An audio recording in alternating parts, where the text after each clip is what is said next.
Bonjour tout le monde, bienvenue à Parole de vie. Donc, on est toujours dans le symbole des apôtres. La semaine dernière, on a lu deux phrases, entre autres. On a lu depuis l'origine, mais on avait terminé en disant que Jésus est assis à la droite de Dieu, le Père Tout-Puissant. Donc, là, 2 semaines pour ça, on avait regardé qu'est-ce que Jésus faisait assis à la droite du Père. On avait vu qu'il intercédait pour nous.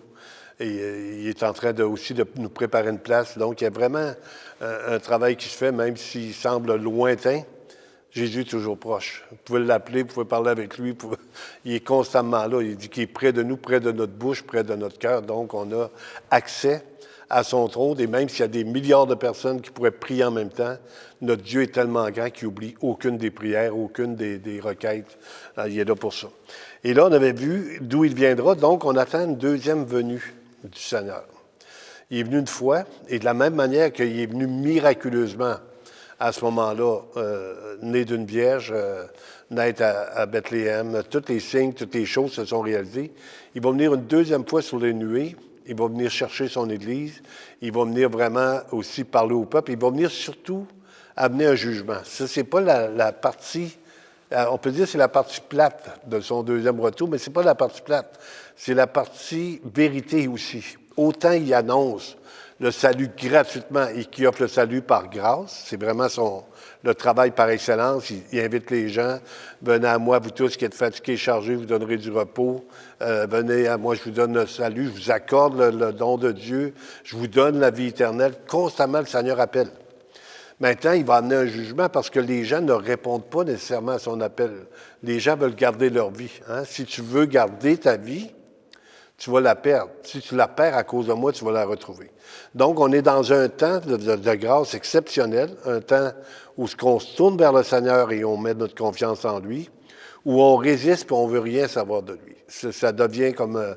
il n'y a pas d'entre-deux. Hein? Des gens nous disent « Ouais, mais moi, ça ne me dérange pas. » Non, tu ne peux pas. Tu es pour ou contre. Tu es pour lui ou contre lui. Et quand on est pour lui, bien là, on annonce l'Évangile. Quand on est contre lui, souvent, on va résister par toutes sortes de façons, des faux concepts, si on peut dire, ou même souvent, il n'y a pas d'argument. L'athéiste n'a aucun argument contre le christianisme. On peut se dire « je crois en rien ». N'importe qui peut dire « je crois en rien ». Mais ceux qui ont cru vont avoir la bénédiction du retour du Seigneur, et ceux qui ne croient pas vont avoir le jugement. Maintenant, on va regarder, est-ce que c'est dans les Écritures? Est-ce que la Bible nous enseigne un jugement à venir? Les textes que j'ai pris de départ, c'est dans Luc chapitre 4, versets 16 à 19. Luc 4, 16 à 19. Il se rendit à Nazareth, où il avait été élevé selon sa coutume. Il entra dans la synagogue, on parle de Jésus, le jour du sabbat. Il se leva pour faire la lecture. On lui remit le livre du prophète Ésaïe.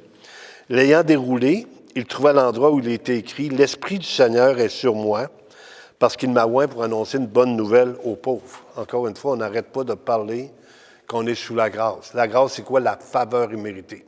Il vient annoncer une bonne nouvelle aux pauvres. Il est descendu sur cette terre pour accomplir la parole de Dieu. Donc, il prend un texte qui parle de lui et il le cite. Mais ce qu'on va voir, c'est qu'il ne le cite pas complètement. Il va manquer un verset, il va manquer de quoi à la fin, parce que ça, c'est remis à plus tard. C'est comme une prophétie en deux temps. Oui, Jésus vient présentement sur cette terre annoncer une bonne nouvelle aux pauvres. Et il dit aussi, il m'a envoyé pour guérir ceux qui ont le cœur brisé. Il vient guérir les cœurs brisés. Et on va avoir un baptême d'eau le 31 mai. Et je regarde les témoignages des gens, c'est tellement percutant. Je vous invite d'avance. Hein? On n'est pas là, mais dimanche, le 31 mai, il y a un baptême d'eau. On va avoir 8 ou 9 personnes qui se font baptiser. Des témoignages percutants de comment le Seigneur a guéri les cœurs brisés. Comment proclamer aux captifs la délivrance, pour proclamer comment il a changé la vie des gens. Et puis là, on a des gens de 15 ans, 14 ans, 15 ans, jusqu'à 82 ans. Imaginez les cœurs que Dieu peut changer. Il n'y a rien d'impossible à lui. Lorsque les cœurs se convertissent, il y a un changement de vie. Il y a une nouvelle espérance. Il y a vraiment... écoutez, la joie vient dans notre cœur. La Bible nous dit que le royaume de Dieu est paix, justice et joie. Puis il dit qu'il nous donne la paix, pas comme le monde donne, mais comme lui la donne, que votre cœur ne se trouble point. Il y a tellement un miracle qui se produit quand on se tourne vers lui que les gens veulent le confesser. Et un des premiers gestes de confession, par la repentance, on change d'idée, on change de voie, on se fait baptiser. Celui qui croira et qui se fera baptiser sera sauvé. Donc, il nous parle de croire, premièrement, et d'être baptisé ensuite. Donc, c'est un témoignage, une invitation. Je vais vous la refaire la semaine prochaine, le 31 mai, si vous voulez avoir des témoignages percutants, ça va être un bon temps. Et aux aveugles, le recouvrement de la vue, pour renvoyer libres les opprimés, pour publier une année de grâce du Seigneur, pour publier une année de grâce du Seigneur. Ensuite, il déroula le livre, le remit aux disciples, aux serviteurs et s'assit. Tous ceux qui se trouvaient dans la synagogue avaient des regards fixés sur lui. Alors il commença à leur dire, « Aujourd'hui, cette parole de l'Écriture que vous venez d'entendre est accomplie. » Maintenant, il manquait un bout de texte, et c'est celui-là qu'on va aller voir parce que Jésus va venir pour juger les vivants et les morts. C'est dans Ésaïe 61, les versets 1 et 2. Ésaïe 61, je m'en vais là. Ésaïe 61, versets 1 et 2. OK. L'Esprit du Seigneur, l'Éternel est sur moi, car l'Éternel m'a oint pour porter de bonnes nouvelles aux malheureux. Donc, Jésus, c'est ce texte-là qu'il est en train de lire. C'est ce texte-là qu'il va chercher, et c'est ça qu'il va lire dans la synagogue. Il m'a envoyé pour guérir ceux qui ont le cœur brisé. Vous voyez, on lit le même texte. Luc 4, 17, 18, et Ésaïe 61. Pour proclamer aux captifs la liberté et aux prisonniers la délivrance, pour publier une année de grâce de l'Éternel. Et là, il s'arrête là. Et la deuxième prophétie qui est là, et un jour de vengeance de notre Dieu. Donc, il va y avoir un jour de vengeance, un jour de jugement pour ceux qui n'ont pas cru en lui. On va aller voir d'autres textes. On a plein de textes dans les Écritures. Donc, le deuxième venu du Seigneur, c'est une bonne nouvelle pour les croyants, mais une très mauvaise nouvelle pour les incroyants. Autant ils ont méprisé Dieu, autant ils l'ont mis de côté, autant ils ne voulaient rien savoir de lui. Autant, quand le jugement va venir, ils vont avoir la bouche fermée. On va voir des textes encore là-dessus, mais ils ne pourront pas dire « on ne le savait pas ». Hein? On a vu déjà dans plusieurs émissions sa divinité est visible comme à l'œil nu dans la création. On ne peut pas dire que Dieu n'existe pas.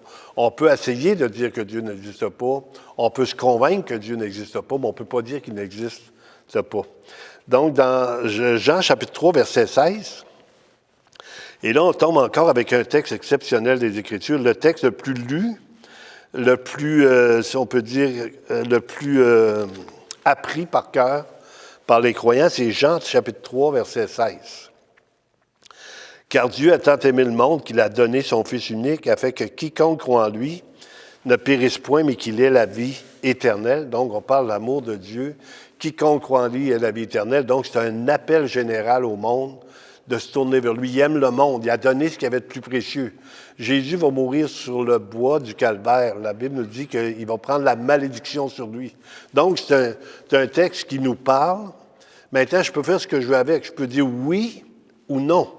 Maintenant, il va aller plus loin. Il dit, Dieu, en effet, n'a pas envoyé son Fils dans le monde pour qu'il juge le monde, mais pour que le monde soit sauvé par lui. Donc, la première venue du Messie, le Seigneur ne venait pas pour juger, il venait pour sauver le monde. Celui qui croit en lui n'est point jugé, mais celui qui ne croit pas est déjà jugé. Celui qui croit en lui n'est point jugé. Voyez-vous, là, vous allez voir la différence, la démarcation, on va le voir dans plusieurs textes. Mais celui qui ne croit pas est déjà jugé parce qu'il n'a pas cru au nom du Fils unique de Dieu. Voyez-vous, un des plus gros jugements qu'il va y avoir sur ce monde, ça va être l'incrédulité. Il y a un texte dans l'Écriture qui dit « Ils n'ont pas voulu venir à moi pour avoir la vie. » On décide, celui qui garde sa vie, on le partageait tantôt. Les gens vivent de leur impression, de leur idée, et on se fait plein de scénarios pour ne pas avoir besoin de venir à lui. Et ce jugement, et là il va nous parler du jugement, c'est que la lumière étant venue dans le monde, les hommes ont préféré les ténèbres à la lumière parce que leurs œuvres étaient mauvaises. Hein, je parlais avec quelqu'un dernièrement, puis je dis, bon, les gens, qu'est-ce qu'ils cherchent? Ils cherchent la noirceur pour faire ce qu'ils veulent faire. Mais à la lumière, tu ne feras pas le mal. Donc, les gens ne veulent pas venir à la lumière. Quand on vient devant le Seigneur, la Bible dit qu'on est à nu et à découvert devant lui. Et lui, il est venu pour nous pardonner. Il n'est pas venu pour nous assommer, nous punir du mal qu'on a fait. Il est venu pour pardonner. Il est venu pour payer pour nous. Mais si tu ne viens pas à lui, tu ne peux pas avoir ce pardon-là. C'est comme normal. Je ne veux pas avoir le pardon, donc je ne viens pas à lui. Je viens à lui, je reçois le pardon. Il dit, en terminant, ce jugement, c'est que la lumière étant venue dans le monde, les hommes ont préféré les ténèbres à la lumière parce que leurs œuvres étaient mauvaises. Dans Jean 12, 48, Encore une fois, c'est extrêmement intéressant de voir comment le Seigneur nous parle pour nous préparer à lui.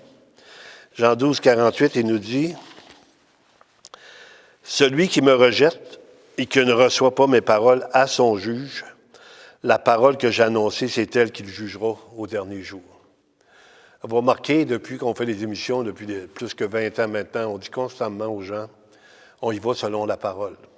On y va selon les Écritures. Le ciel et la terre vont passer, mais ma parole ne passera point. Il n'y a pas un trait de lettre qui va sortir de cette parole-là, qui va être là. Et la parole de Dieu, c'est une parole d'amour, mais aussi une parole de justice. Dieu est amour, Dieu est juste. Donc, dans son amour, il envoie son Fils unique, et dans sa justice, il paye avec le Fils unique. Maintenant, si tu décides de ne pas le recevoir, il va y avoir un jugement. Tu ne peux pas passer à côté parce que tu as eu toute la possibilité de te tourner vers lui.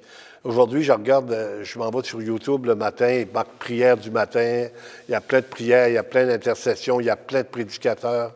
L'Évangile n'a jamais été autant proclamé. Maintenant, je disais tantôt que l'incrédulité nous empêche de croire en lui, mais aussi un deuxième point qui est majeur, l'orgueil.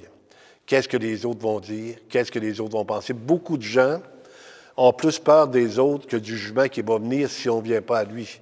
Et ça, il faut que ça change. Il faut juste dire, Seigneur, moi, là, je veux me préparer à l'éternité. Je veux être sûr que ce que je m'en vais, moi, j'ai une espérance. Est-ce que vous avez la même espérance? Si vous êtes en train d'écouter l'émission, peut-être plusieurs parmi vous ont cette espérance-là, mais peut-être plusieurs sont là, ils se posent encore des questions. Vous n'avez rien à perdre à croire en Dieu. Je vais terminer par une petite anecdote. Je lui ai dit, moi, si j'ai cru, puis que c'est pas vrai, j'ai rien perdu, j'ai eu une vie extraordinaire, j'ai pu voir du monde, des amis, on a eu une famille chrétienne. Mais si vous ne croyez pas, puis c'est vrai, vous avez tout perdu. Donc, préparons-nous à l'éternité. On vous invite, Église chrétienne, la Bible parle 39, Beaupré à Montjoly. Nos réunions ont lieu à 10h à tous les dimanches matin. On vous dit merci beaucoup et à la semaine prochaine.